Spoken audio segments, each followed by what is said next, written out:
열왕기하 14장 3절 그리고 10절에서 12절 말씀이 되겠습니다. 내가 에돔을 쳐서 파하였으므로 내 마음이 교만하였으니 스스로 영광을 삼아 왕궁에나 내 집으로 돌아가라. 어찌하여 화를 자취하여 너와 유다가 함께 망하고자 하느냐 하나 아마샤가 듣지 아니하므로 이스라엘의 왕 요아스가 올라와서 그와 유다의 왕 아마샤가 유다의 베세메스에서 대면하였더니 유다가 이스라엘에서 패하여 각기 장막으로 도망한지라. 주의 말씀이었습니다. 열왕기하 14장 3절, 14장 10절에서 12절 말씀, 위험한 때라는 말씀의 제목이 되겠습니다. 오늘 본문은 남왕국 남유다 왕 아마샤에 관한 이야기입니다. 이 아마샤는 누군가 하면은 요아스의 아들이 되겠습니다.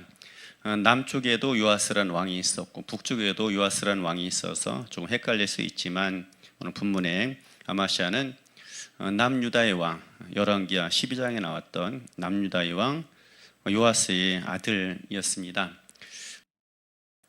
아마샤는 여호와 보시기에 정직히 행한 사람이었다. 그러나 다윗 같은 왕은 아니었다라고 성경 이야기를 합니다.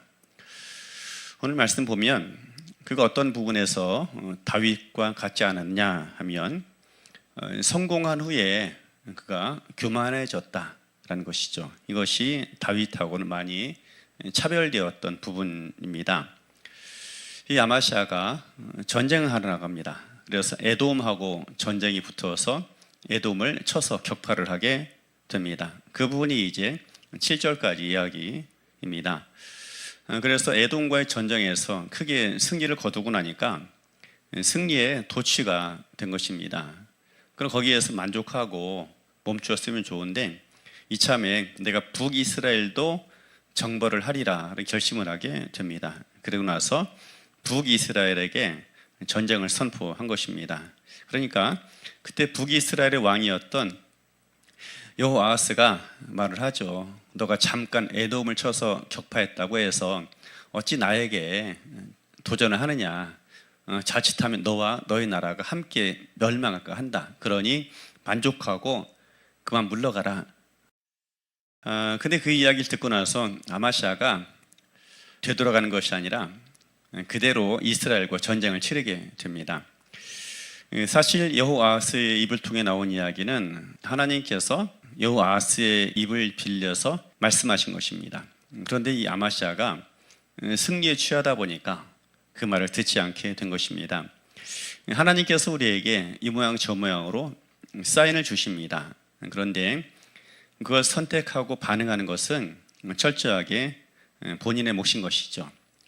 그래서 지혜는 무엇인가 하면은 하나님께로부터 오는 사인과 하나님의 인도함을 깨닫고 올바르게 반응하는 것, 그것이 지혜이기도 한 것입니다. 결과적으로 보면 결국에 이 아마샤가 여호아하스의 입을 통해 말씀하신 하나님 말씀을 듣지 않습니다. 그래서 스스로 교만해져서 전쟁에 그대로 나갑니다. 결국에 모든 군대가 패배하고 이 아마샤까지도 포로를 사로잡히게 된 것입니다. 그러니까는 북이스라엘 왕 여호아하스가 이 남왕국 왕 유다 아마샤를 인질로 잡고 나서 예루살렘 궁전까지 쳐들어온 거예요. 그리고 나서 예루살렘 성 400규빗을 허물게 됩니다. 그리고 성전의 보물들을 몸값으로 이제 가져가게 된 것입니다. 결국 그 이후에 아마샤의 그 치세 기간 동안에 힘 한번 제대로 써보지 못하고 그렇게 힘들고 어려운 시절을 보내게 된 것이죠. 말하자면 작은 승리에 도취하다 보니까 이른바 오늘날 말로 패가망신하는 그런 상황이 되었던 것입니다. 오늘 본문에서 이야기하는 바 다윗과 같지는 아니하였다라고 하는데 그 다윗은 어떤 사람이냐? 실패의 자리가 됐든 성공한 자리가 됐든 하나님께 엎드릴 줄 아는 그런 사람이었다라는 것입니다. 그런데 이 아마샤가 작은 성공 앞에 하나님 앞에 엎드리는 것을 잊어버리게 됩니다. 성숙한 신앙인은 모든 것을 잘 해내는 그런 사람이 성숙한 신앙인이 아닙니다. 성공했을 때 승리했을 때도 여전히 하나님 앞에 엎드릴 줄 아는 사람인 것입니다.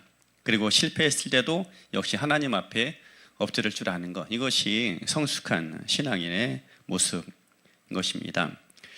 우리는 작은 승리 앞에서 모든 것을 다 이룬 것처럼 착각을 하죠. 그런데 결국에 삶은 언제 무너지고 어느 때가 가장 위험한 때인가 하면 교만해졌을 때인 거예요.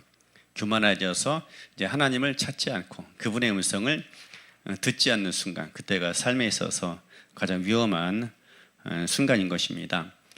겸손은 악한 사람이라도 은혜를 입게 합니다.